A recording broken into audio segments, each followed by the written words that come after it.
भगवान वीरो मंगलम गौतमो वनी मंगलम कुंद कुंडाद्यो जैन धर्मोस्तु मंगलम सर्वमंगल मांगल्यम सर्वकल्याणकारिकम प्रधानम सर्वधर्माणां जैनम जयतु शासनम जैनम जयतु शासनम जैनम जयतु शासनम। इष्टोपदेश नामक यह ग्रंथ है। इसके 40 नंबर के श्लोक के संदर्भ में हम यहाँ चर्चा कर रहे थे। आप लोगों को ध्यान होगा पिछले प्रकरण में यह योगी जो स्व संवेदन प्राप्त करना चाहता है, उस स्व संवेदन प्राप्त करने वाले योगी को विषयों का रस टूटना चाहिए। एक तो यह पक्ष कहा और एक पक्ष कहा था उसे आत्मा की रुचि बढ़नी चाहिए। आत्मा की रुचि बढ़ना और विषयों का रस टूटना, ये दोनों कार्य उस योगी के जीवन में एक साथ होते हैं और इन दोनों कार्यों के बिना इसको आत्म स्वरूप में स्थिरता नहीं हो सकती।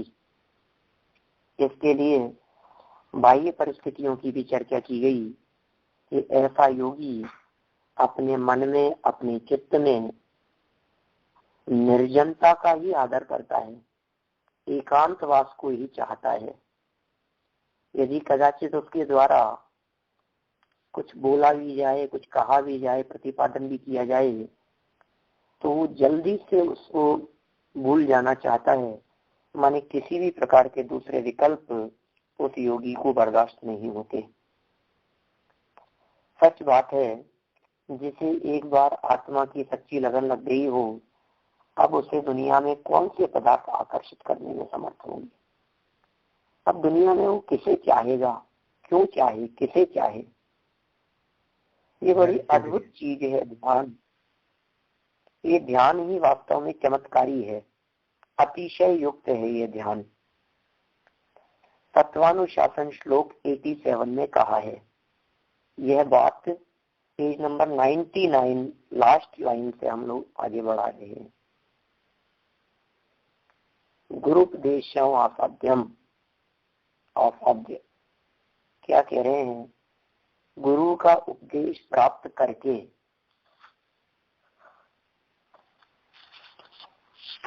सिर्फ गुरु का उपदेश प्राप्त कर लेना ही कार्यकारी नहीं है। हम लोगों की जितनी भी परिस्थितियां दिखाई देती है जीवन में, वो सब की सब परिस्थिति गुरु उपदेश पर आकर के रुक जाती है। हम लोगों ने आज तक अपनी लाइफ में जो कुछ भी किया है, या समझ लीजिए अपनी लाइफ में हम आध्यात्मिक साधना के अंतर्गत जहां तक भी पहुंचे हैं, बस उसकी पराकाष्ठा है गुरु का उपदेश, गुरु का सानिध्य, गुरु का समागम और सुन लेना। ये हमारी आध्यात्मिक साधना की चरम परिणति है वर्तमान में। ये चरम सीमा है। माने कोई व्यक्ति आपसे ये पूछे कि आपकी आध्यात्मिक साधना कहाँ तक बढ़ गई है,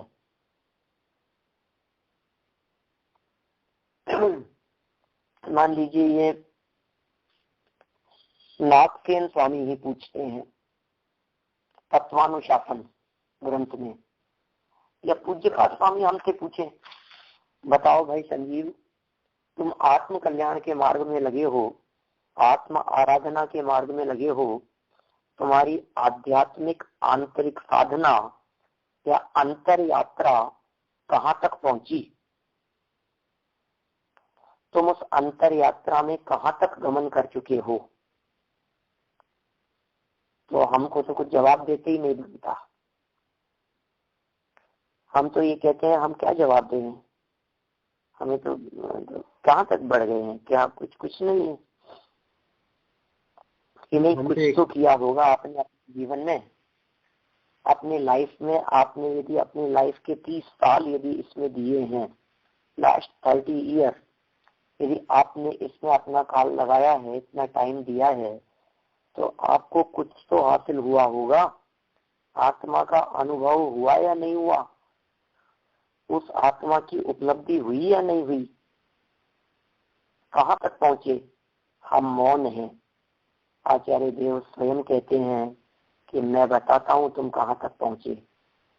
कि प्रभु आप बताएंगे कि हाँ मुझे पता है, गुरु का उपदेश प्राप्त किया है बस, और निरंतर अभ्यास करता रहा है, उसी का अभ्यास करता रहा है और उपदेश तक सुनाए, इसके आगे बढ़ने की कभी चेष्टा नहीं की। अब कह रहे हैं निरंतर अभ्यास करने वाला धारणा, सौष्ठव से मैंने धारणा के बल से अपनी सम्यक और सुदृढ़ अवधारणा शक्ति के बल से ध्यान के प्रत्यय देखता है। बोलो, अब ये उस आत्मार्थी व्यक्ति की बात कर रहे हैं जिसको अपने जीवन में गुरु उपदेश से सुनी हुई बात के आगे बढ़ने का सौभाग्य प्राप्त हुआ है। अपनी अवधारण शक्ति के बल से, और सुदृढ़ है वो अवधारण शक्ति। अवधारण शक्ति मतलब ग्रास्पिंग पावर। अवधारण शक्ति, अवधारण माने प्राप्त करने की, ग्रास्प करने की जो शक्ति है वो कहलाती है अवधारण शक्ति। स्वयं की बहुत मजबूत है। गुरु के उपदेश से सुना और उस बात को अंतरंग में अवधारण कर लिया। अब लेकिन ध्यान के प्रत्यय देखता है तथा अपने को अवश्य करने योग्य भोजन आदि की परतंत्रता के कारण कुछ थोड़ा सा श्रावकादिक को कहता है, अहो यह करो इत्यादि कहकर उसी क्षण वह भूल जाता है भगवान क्या हुक्म है।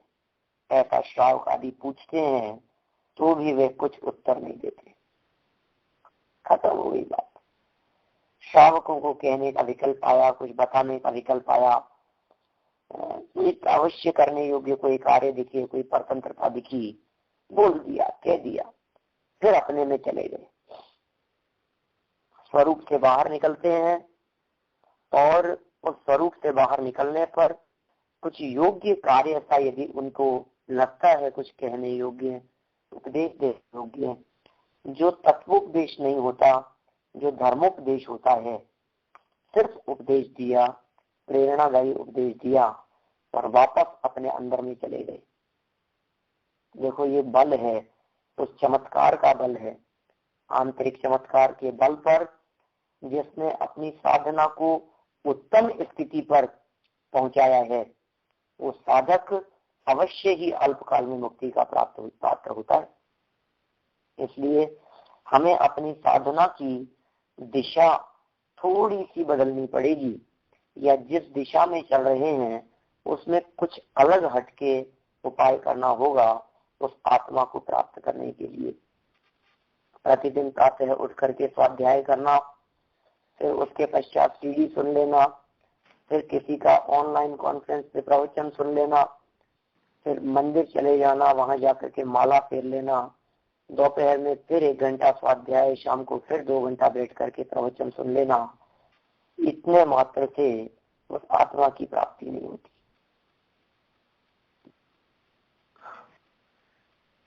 क्योंकि यह सब उपदेश मात्र है, यह सब अवधारण शक्ति की वृद्धि मात्र है, लेकिन इसके पश्चात जो देखने योग्य था वो दिखाया नहीं दिखा।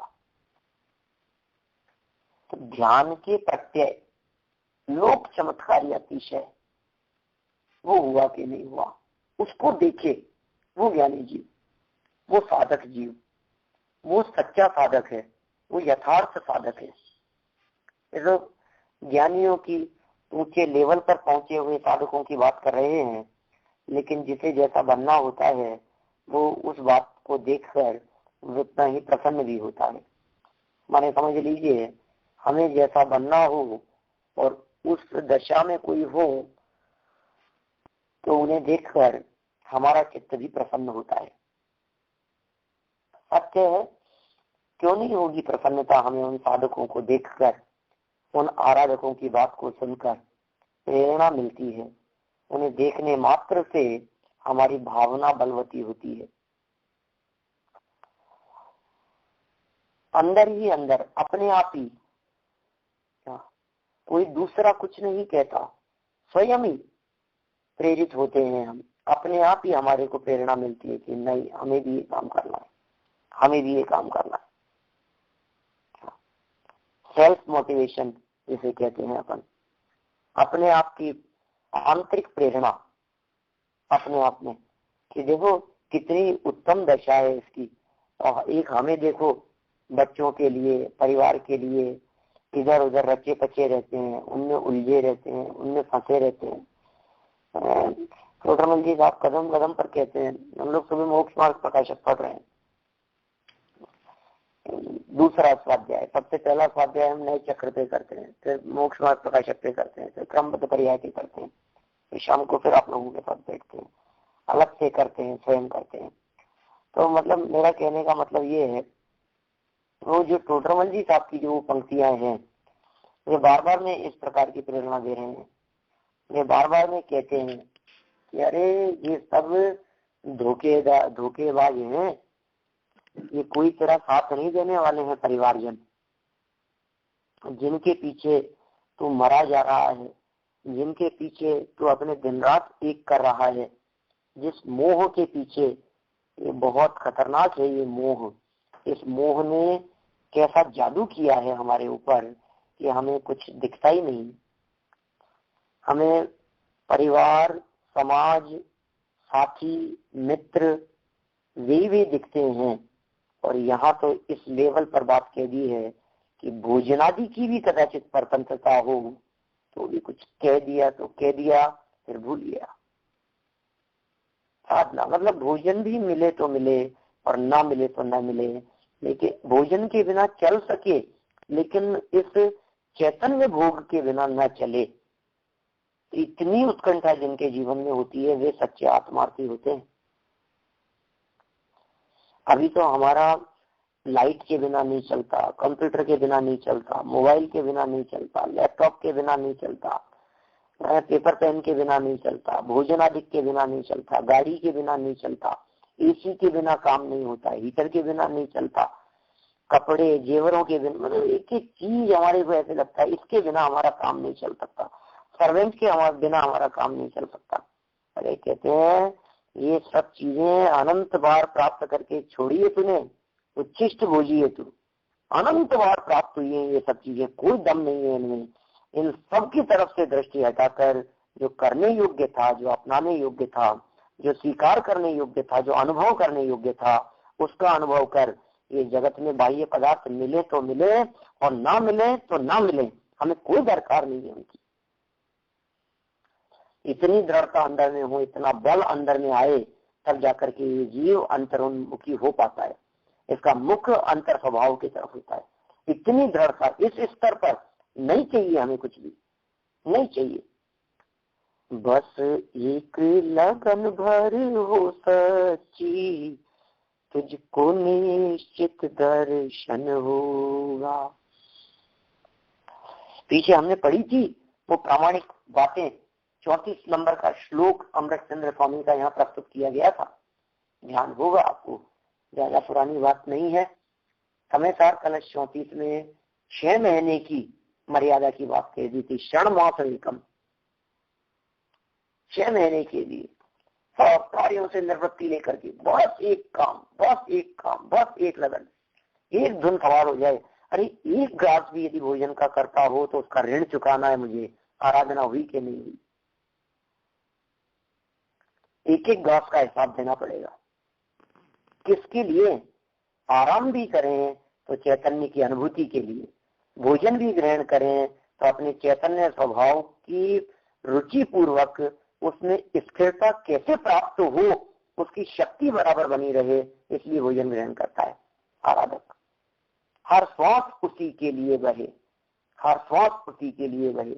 इतना अंदर में बल हो कि प्राप्त होगा। बोलो, माने अंदर से यदि इतना बल नहीं होगा तो काम नहीं चलेगा। ये आत्मा आराधना की रुचि, ऊपर ऊपर रुचि है, सच में सच कहता हूँ।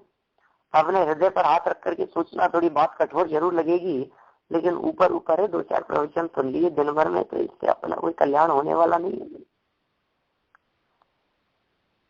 सुन लिए हमने, हाँ कर लिया, थोड़ा सा सुना दिया, लोगों से वाहवाही सुन ली, तारीफ सुन ली, और किसी व्यक्ति ने भरी सभा में हमारे को आत्मार्थी कह करके बुला दिया कि ये तो बहुत अच्छे आत्मार्थी हैं, स्वाध्यायी हैं, तो थोड़ा सा सीना फुला लिया अपना, हाँ साहब बहुत बड़ा काम हो गया। किसी काम नहीं आएगी प्रशंसा, ये प्रतिष्ठा किसी काम नहीं आएगी, ये मान सम्मान किसी काम नहीं आएगा, ये दूसरे लोग हमारे बारे में क्या समझते हैं ये किसी काम नहीं आएगा। हमने अपने लिए क्या किया। देखो भावार्थ में इसी तरह की बात कहते हैं, इसी 40 नंबर के श्लोक में, स्वपर के भेद विज्ञान के अभ्यास के बल से ही आत्मा को स्वानुभव का वेदन होता है। बोलो, अभ्यास कितना चलता है। सुनना तो बहुत हो रहा है, अभ्यास हुआ कि नहीं। अभ्यास माने प्रैक्टिस। मैथमेटिक्स के सवाल, छोटे छोटे बच्चे होते हैं ना, हम उनको कोई चीज सिखाना चाहते हैं, उसमें अकाउंट्स है, मान लीजिए अकाउंट्स के सवाल हैं, एंट्रियां करनी है, जनरल एंट्री करनी है, नई कैश की एंट्रियां हैं, वाउचर बनाने, जो जितना मतलब किसी भी फील्ड में लगा लीजिए आप। कोई डॉक्टर है समझ लीजिए, तो जितने पेशेंट देखेगा वो उसका अभ्यास है। अभी तो वो यदि मान लीजिए MBBS करके निकला है, डॉक्टरी की पढ़ाई पूरी करके यदि वो आया है, पूरी पढ़ाई, पूरा कोर्स, पूरा किताबी ज्ञान हो गया, अब उसका अभ्यास कितना है उसको वो चाहिए। कोई वकालत पढ़ के निकला है तो कहते हैं अब किसी योग्य वकील के निर्देशन में कुछ दिन प्रैक्टिस करो। माने डॉक्टर हो गए आप, तो आप किसी अच्छे डॉक्टर के निर्देशन में थोड़े दिन प्रैक्टिस करो। वो प्रैक्टिस का आप सर्टिफिकेट लाएंगे तो आपको डॉक्टरी का MBBS का सर्टिफिकेट मिलेगा। पता है आपको, चार्टेड अकाउंटेंट है समझ लीजिए, बहुत अच्छे नंबरों से टॉप करके वो CA पास किया है उसने, लेकिन यदि वो आपके अकाउंट्स करने के लिए बैठता है तो गड़बड़ कर देगा, क्योंकि उसको अभ्यास नहीं है। यहाँ ये कह रहे हैं अभ्यास का बल चाहिए, स्वकर के भेद विज्ञान के अभ्यास का बल चाहिए, प्रैक्टिस चाहिए इस चीज की। ये मैं नहीं हूँ, ये मैं नहीं हूँ, मैं कौन हूँ। आंख में नहीं हूँ, मैं आंख से नहीं देखता हूँ, तो मैं ज्ञान से देखता हूँ। मैं ज्ञान से कैसे देखता हूँ, ये अभ्यास करे बैठे बैठे, खाने बैठे। लोग कहते हैं ना खाली दिमाग शैतान का घर।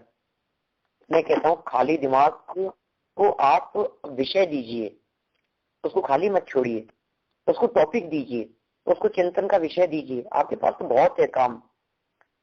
दुनिया में खाली दिमाग होता है, हमारा दिमाग तो खाली रहता ही नहीं है। क्यों नहीं रहता है? क्योंकि जब थोड़ा सा मौका मिलता है ये अभ्यास चालू करते हैं, स्वपर वेद विज्ञान का अभ्यास चालू करते हैं।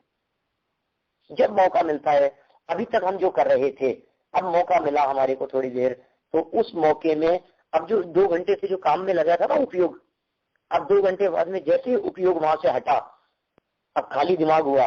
उस खाली दिमाग में वो 2 घंटे का विचार करो, इसमें मैंने क्या किया, इसमें मेरा कर्तृत्व क्या है, इसमें देह की क्रिया क्या है, इसमें ज्ञान क्या काम कर रहा था, इसमें राग क्या काम कर रहा था। देह वाली परद्रव्य वाली प्रवृत्ति तो मेरी है ही नहीं, देहाधीन प्रवृत्ति भी मेरी नहीं है। इसके साथ में वर्तने वाला शुभ अशुभ राग, वो राग यद्यपि मेरी परिणति में उत्पन्न होता है, तथापि वो राग भी मेरा नहीं है। और उसे जानने वाला जो ज्ञान है, तो ज्ञान मेरा स्वरूप है। मैं तो वापस आ रहा था तो मैं पहले ही बोल दिया। आवाज आ रही है किसी के घर से? आप भी तो कावड़ सकते हैं ना, कावड़ तो करना पड़ेगा, जो बोले उसका बराबर भाई फोन करिए। आज तो बीरबल होने में आजकल बीरबल का कुछ बताते नहीं हम। आवाज आ रही है सर आपके यहाँ से, किसी के यहाँ से? फोन म्यूट कर लीजिए।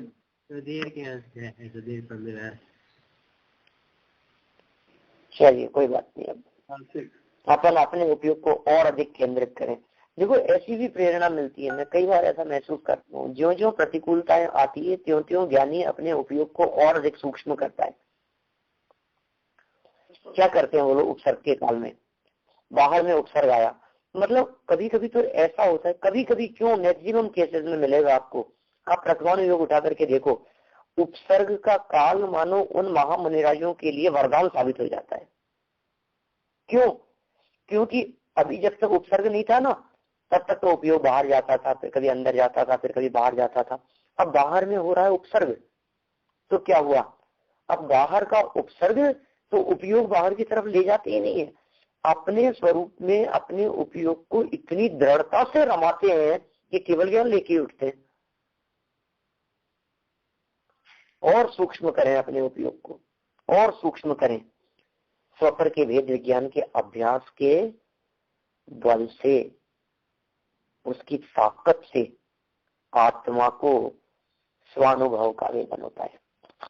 क्या उस आत्मा को अपने स्वरूप का वेदन कैसे होगा, कैसे होता है उसको? इस अभ्यास के बल से। ताकत है ये स्वपर भेद विज्ञान की।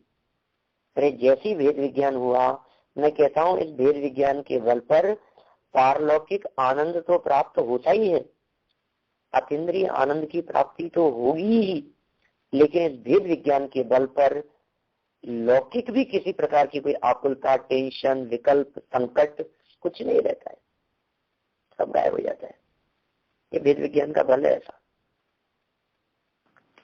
उदय की स्वाधीनता को विचारता है, परद्रव्य के परिणमन की स्वाधीनता को विचारता है, ये भेद विज्ञान का चिंतन है। जिसके जीवन में ऐसा भेद विज्ञान का चिंतन चलता है, अब उसे कौन दुखी करे, शांत हो जाता है एकदम। उपसर्ग आते हैं, कोई व्यक्ति गाली देता है, कोई व्यक्ति बुरा कहता है, कोई व्यक्ति नाराज होता है, कोई बिगड़ता है, कोई कषाय करता है, कोई पैसे लेकर के भाग जाता है, कोई पैसा वापस नहीं लौटाता है, किसी ने हमारा काम बिगाड़ दिया, किसी ने हमारे को बिजनेस में धोखा दे दिया, घर परिवार में किसी व्यक्ति ने हमारे को कुछ कह दिया, कुछ भी, व्हाटएवर, मतलब कितना बड़ा बल है उसके पास में स्वपर भेद विज्ञान का, ये संबल है उसका। विचार करता है शांत चित्त होकर, सामने वाले चिल्ला रहे हैं और ये बिल्कुल आंखें बंद करके शांत होकर के विनम्रता से बिल्कुल अपने जाने का प्रयास करता है, क्रमबद्धता का विचार करता है, एक एक कण कण की स्वाधीनता का विचार आता है। ये बल, ये भेद विज्ञान, ये तो अप्लाई करने के लिए है भाई चीज। एक शब्द कह दिया, भेद विज्ञान का अभ्यास करो। सच में यदि गुरुदेव जैसे महापुरुषों के पास में जाओ, आज गुरुदेव का दिवस है ना, समाधि दिवस, तिथि की अपेक्षा तिथि से आज है, वैसे 27 नवंबर 1980 को उनका स्वर्गवास हुआ। ऐसे महापुरुष का, वो दिव्य महापुरुष, वो अद्भुत महापुरुष, अपना काम जिन्होंने कर लिया, हजारों लाखों जीवों को जिन्होंने पथ पर लगाया, आप ऐसे महापुरुषों के पास में जाएं। मैं कहता हूँ भगवान महावीर स्वामी के पास भी चले जाएं, कुंद स्वामी के पास चले जाएं, अमृतचंद्र स्वामी के पास में चले जाएं, तो क्या कहेंगे वो लोग? हम उनके, क्योंकि हमारे पास में फुर्सत का है, हम उनसे पूछे कि प्रभु आत्मानुभव की का कोई उपाय बतलाओ ना, कोई विधि बतलाओ ना, वो कहेंगे वेद ज्ञान का अभ्यास करो। जैसे बड़े पंडित जी हैं रविंद्र जी, उनसे कोई पूछो कि पंडित क्या करें अंतरोन्मुखी होने के लिए, सम्यक दर्शन प्राप्त करने के लिए? वेद विज्ञान का अभ्यास करो, अभ्यास करो वेद विज्ञान का। कितना सर कहने को तो एक वाक्य छोटा सा, वेद विज्ञान का अभ्यास करो। हमने भी पढ़ लिया, पढ़ जाओ इसको, पढ़कर शास्त्र अनेकों फाड़े, क्या लेना देना, कितने शास्त्र पढ़ लिए हमने, कितने शास्त्र पढ़ लिए। अरे शास्त्र तो पढ़े, लेकिन शास्त्र जिसको पढ़ाना चाहते थे उसको पढ़ा के नहीं, शास्त्र तो आत्मा को पढ़ाना चाहते थे। शास्त्र तो इशारा मात्र था, शास्त्र तो एरो था, शास्त्र तो उस उंगली के इशारे की तरह है जो उंगली ऊपर करके हम चंद्रमा दिखा रहे हैं। हमारी दशा सच में उस मूर्ख बालक जैसी ही है जिस बालक को हम चंद्रमा दिखाना चाहते हैं, हाथ ऊपर करते हैं, उंगली से इशारा करते हैं और वो बालक चंद्रमा ने देखकर उस उंगली को देखता है, वो हाथ को देखता है। हाथ देख रहा है, हाथ का इशारा किधर है वो नहीं देख रहा है। ये हो रहा है हमारे साथ में। हम शास्त्र पढ़ रहे हैं, आत्मा की महिमा पढ़ रहे हैं, आत्मा के गीत गा रहे हैं, पढ़ रहे हैं शास्त्र के आधार पर, आत्मा को नहीं पढ़ पा रहे हैं। क्यों? क्योंकि भेद विज्ञान का अभ्यास नहीं हो पा रहा है। कितना सहज काम है, कुछ भी नहीं करना, आंख बंद करके कभी कभी करो ऐसा अभ्यास। बैठ जाओ शांत चित्त होकर के, विचार करने लगो, आत्म प्रदेशों के बारे में विचार करने लगो। देह के भीतर घूमते हुए आत्म प्रदेश दिखने लगे आपको, नेत्रों के पीछे मौजूद आत्म प्रदेश दिखने लगे। ओ मैं ध्यान से देख रहा हूँ, आत्मा से देख रहा हूँ मैं। आत्मा प्रकाश का पुंज अंदर में विराजमान, वो देखने का काम करता है प्रभु, आंख से नहीं देखता मैं। इन आंखों के भीतर पीछे की ओर वो चैतन्य तत्व विराजमान है। पूरा का पूरा देह हमारे को जैसे दर्पण में दिखाई देता है। आंख बंद करके विचार करो, इस देह के पीछे, देह के भीतर, अंदर में देह प्रमाण आकार वाला, वर्तमान देह प्रमाण आकार वाला, जिस आकृति में बैठे हैं उसी आकृति में अंदर दैदिप्यवान अमूर्तिक असंख्यात प्रदेशों का अभेद अखंड पिंड ज्ञानादि गुण जिसमें प्रकट मौजूद है, ज्ञान लक्षण से प्रकट पकड़ में आने योग्य ऐसा आत्म तत्व वो अंदर में ख्याल में आए। ये अभ्यास के बल से पकड़ में आएगा। उसे पकड़ने की कोशिश करें शांत चित्त होकर के, एकांत में बैठे। ये प्रेरणा पूज्यपाद स्वामी पहले भी दे चुके हैं। एकांत में बैठना, कोलाहल से दूर होना चाहिए, मोबाइल बंद होना चाहिए, लैंडलाइन टेलीफोन का रिसीवर हटा हुआ होना चाहिए, फोन अंगेज रहना चाहिए, हो डोर बेल बंद होनी चाहिए, बेल की आवाज नहीं आनी चाहिए, घर में बच्चे नहीं होने चाहिए, किचन का किसी प्रकार का काम नहीं होना चाहिए।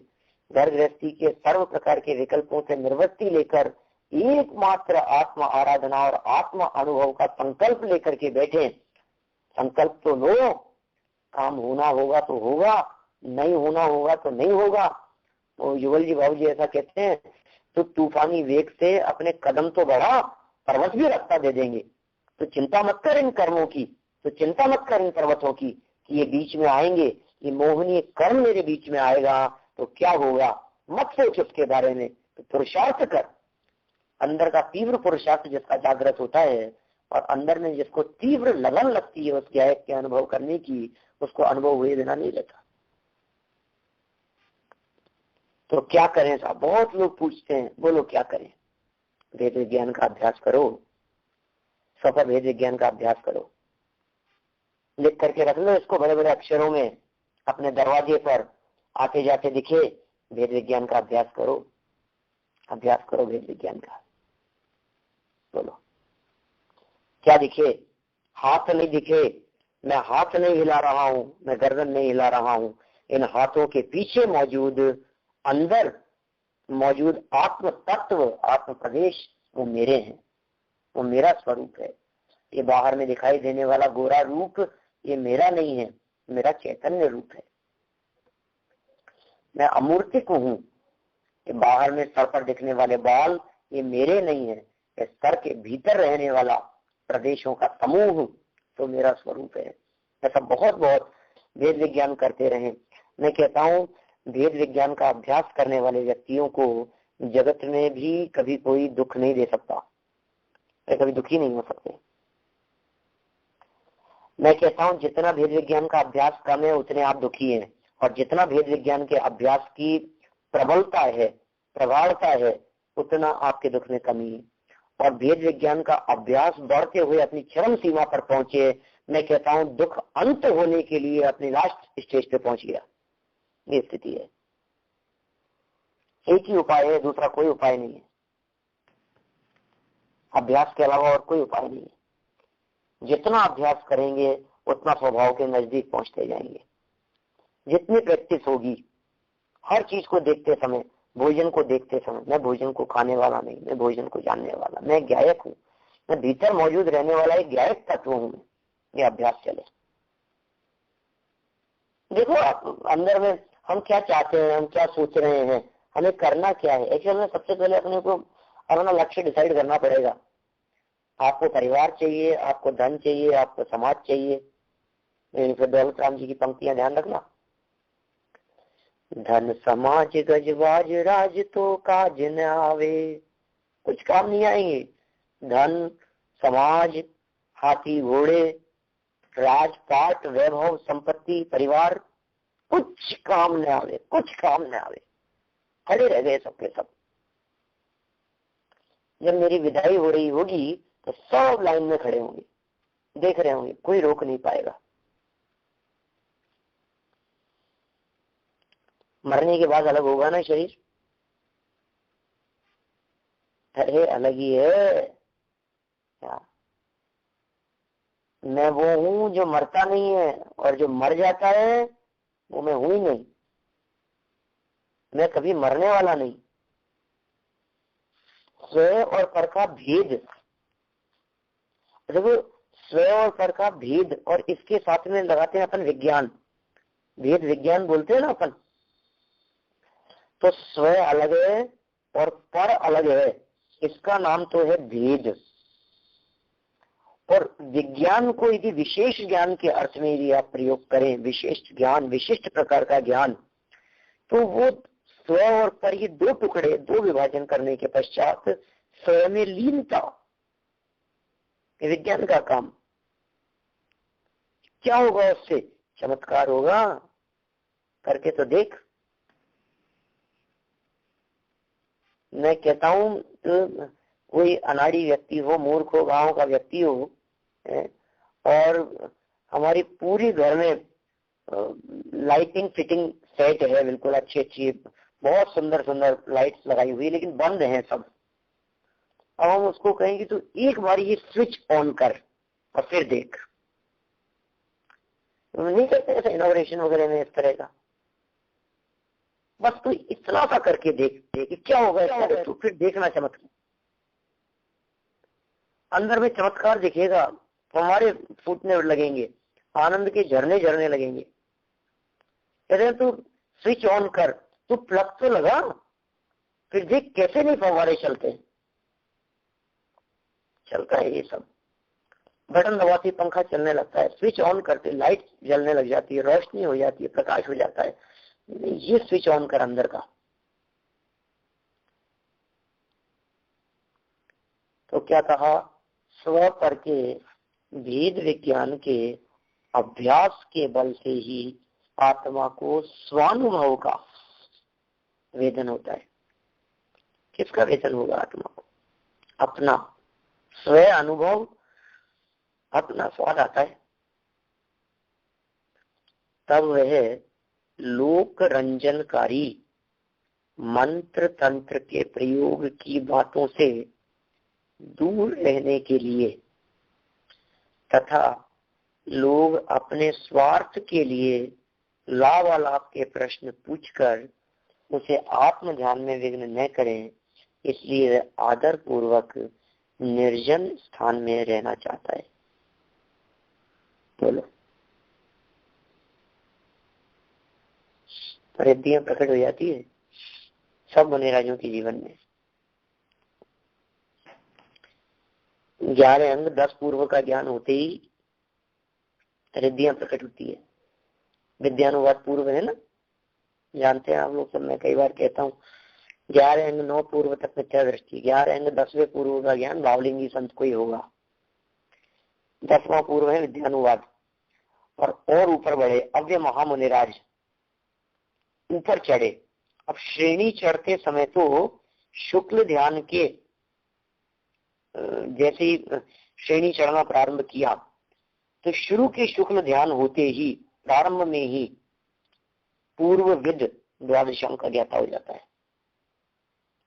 शुक्ले चाद्य पूर्व विद, पूर्व विद शुक्ल ध्यान के प्रथम चरणों में ही माने श्रेणी चढ़ते समय ही वो जीव संपूर्ण द्वादशांग का ज्ञाता हो जाता है। तो बोलो 10वां पूर्व बच गया क्या उसमें? अरे बहुत रिद्धियां विद्याएं प्रकट हो जाती है श्रेणी चढ़ते समय। उनमें से बहुत से तो शपथ श्रेणी चढ़ जाते हैं तो कुछ नहीं, खत्म, मालूम ही नहीं चलता विद्याएं भी प्रकट हो गई थी। और कदाचित नीचे भी उतरे वापस उपशम श्रेणी चढ़ के और रिद्धियां भीतर में मौजूद हो तो वो लोक रंजनकारी इन मंत्र तंत्र प्रयोग आदि की बातों से बहुत दूर रहते हैं। अरे क्या दम है, चैतन्य चमत्कार की महिमा आती है, अंदर में गायक की महिमा आती है। किसकी महिमा है? महिमा किसकी है? लोक रंजनकारी। लोक रंजन, रंजन मतलब आनंद देने वाला, लोक रंजन। लोगों को बाहर में क्या कहेंगे उसको, कॉमेडी का कारण बन गया समझ लो आप। कैसा? लोक रंजनकारी मंत्र तंत्र के प्रयोग, सब बातों से दूर रहने के लिए वो जान गए वो एक चीज को कि लोग आएंगे अभी अपने स्वार्थ के लिए बातें पूछेंगे, लाभ अलाभ की बातें पूछेंगे। स्वयं तो जगत जंजाल में रचे हैं, फंसे हैं, और हमारे पास में आकर के भी क्या करेंगे। इसलिए वो निर्जन स्थान में रहना चाहता है।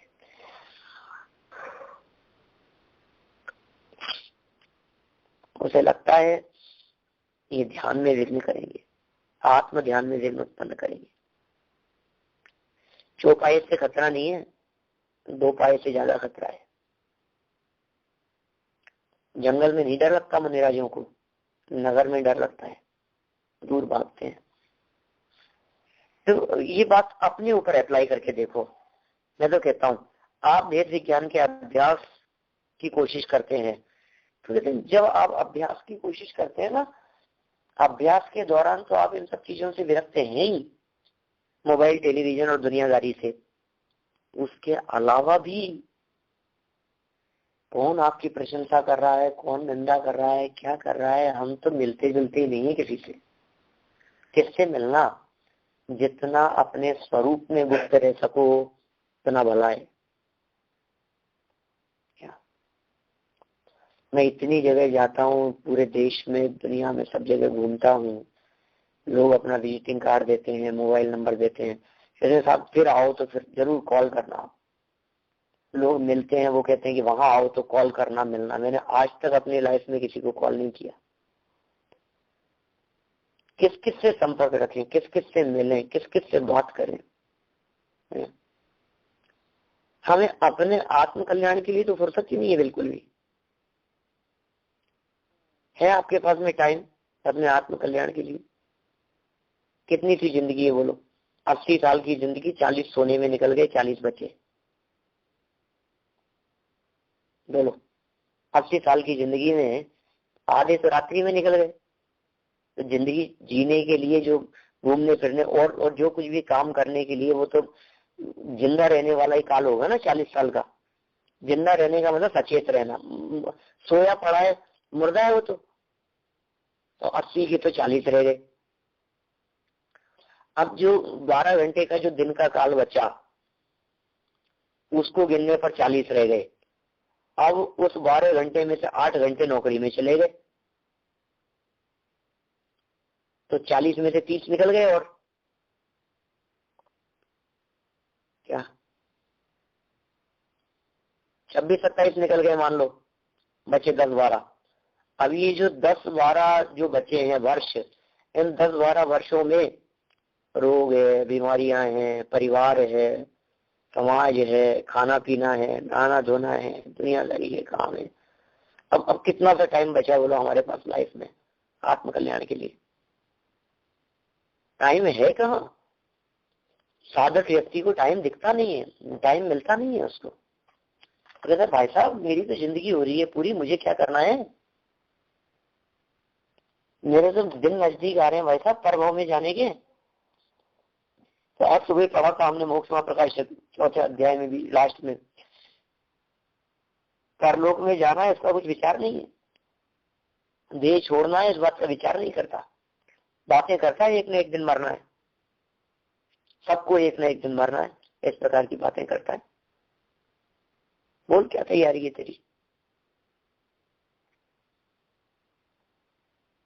देखो क्या कह दिया, मंत्र तंत्र के प्रयोग की बातों से दूर रहने के लिए तथा लोग स्वार्थ के लिए अलाव अलाव के प्रश्न करेंगे, पूछेंगे, उसे आत्म ध्यान में विघ्न न करें, इसलिए निर्जन स्थान चाहता है। आदर पूर्वक निर्जन, आदर पूर्वक मतलब रुचि पूर्वक, आदर पूर्वक मतलब आंतरिक उत्साह पूर्वक, आदर पूर्वक का मतलब कोई दूसरे के लिए नहीं है, कहीं कोई सर्टिफिकेट नहीं मिलेगा उसको, किसी दूसरे के दिखावे के लिए नहीं है, अंदर से मन होता है कि ये मेरे लिए योग्य जगह है। भीड़ नहीं चाहिए साधकों को, एकांत चाहिए। देखो फिर आगे पढ़ देता हूँ, आगे चर्चा तो कल करेंगे अपन।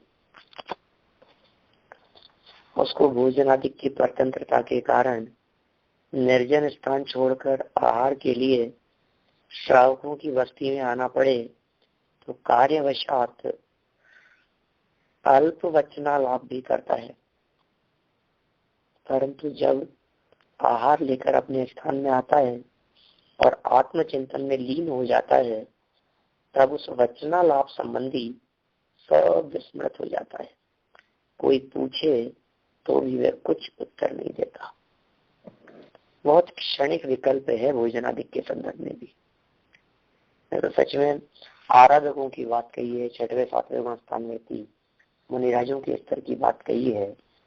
अपने ऊपर लगाइए, जिस लेवल तक अपने पर लग सके अपने पर लगा करके देखिए।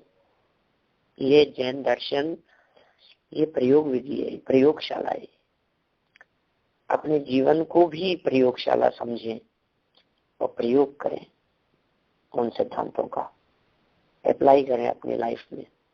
कैसे उसमें अभ्यास किया जा सकता है, अभ्यास को किस तरह से बढ़ाया जा सकता है। आप कभी भी किसी व्यक्ति से ये मत पूछिए कि आत्मा का अनुभव कैसे होगा, तो ये पूछिए कि हम अपने वेद विज्ञान के अभ्यास को किस तरह से बढ़ाएं, क्या करें। और इस तरह से ये थोड़ी बहुत बातें मैंने आप लोगों के साथ में की है। कल इस चर्चा को थोड़ा और बढ़ाएंगे। अभी की बात को मैं विराम देना चाहता हूँ। वाणी वाणी के ज्ञान ते तो वाणी में मस्तक नमो सदा देख सदा देख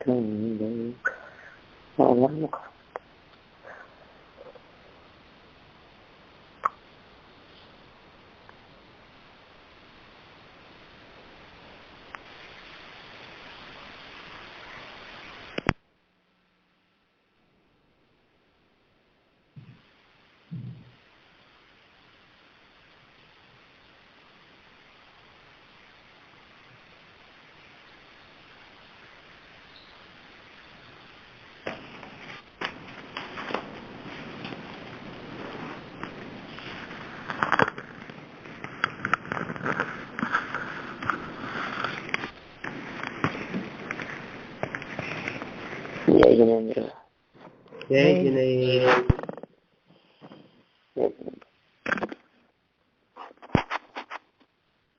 जय जिनेन्द्र।